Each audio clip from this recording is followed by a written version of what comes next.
Much of the objections we hear from unbelievers have to do with things they can't explain. For example, why does God allow evil? Or, if God created the universe, who or what created God? And on the list goes. I've asked those same questions myself over the years, and though I have answers that satisfy me, it weren't so much the answers themselves that ultimately quench my questions or doubts. Rather than demanding that every one of my questions gets answered to my satisfaction, I've learned to trust God. I've come to learn that His wisdom and power are well beyond my ability to fully grasp and understand. Even if God were to personally explain His ways to me, I'm certain that I would not be able to comprehend much of what He says. My bigger question became, can I trust God? I think the problem with people is that we think of God as we would another person. We're so used to understanding our material world through the lens of human experience that when it comes to things that are unseen and spiritual, we mistakenly apply the same rules and assumptions we use to live our everyday lives. Though scientists and philosophers attempt to think outside the box, when it comes to God, we see that most are unwilling or unable to come to grasp with the fact that our little human brains are not capable of comprehending all that is God.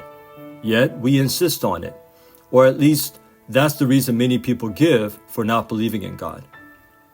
But if God does exist, and what He says is real, then I should be able to trust Him and see if He's trustworthy, shouldn't I? So rather than trying to get every theological and philosophical question I have answered, I decided to trust Him and do what He says. As I humbled myself and surrendered my life to Him, He revealed Himself to me in such wonderful ways that the former questions became unimportant. Having tapped into the source, I wasn't so concerned anymore about the tangential issues that used to bog me down.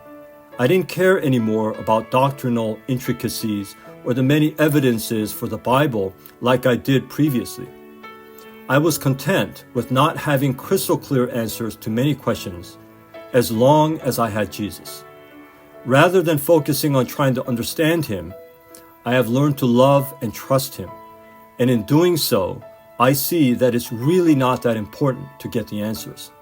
It's only important that I love the Lord, trust Him, and surrender to Him daily.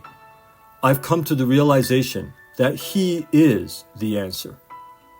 When my sons were little, I used to put them into their baby seats in the minivan when we were going somewhere exciting. Though they didn't even know where it was, they were excited because they loved and trusted me, their dad. Even if I had explained all of the details about our destination, they wouldn't have been able to comprehend everything I told them.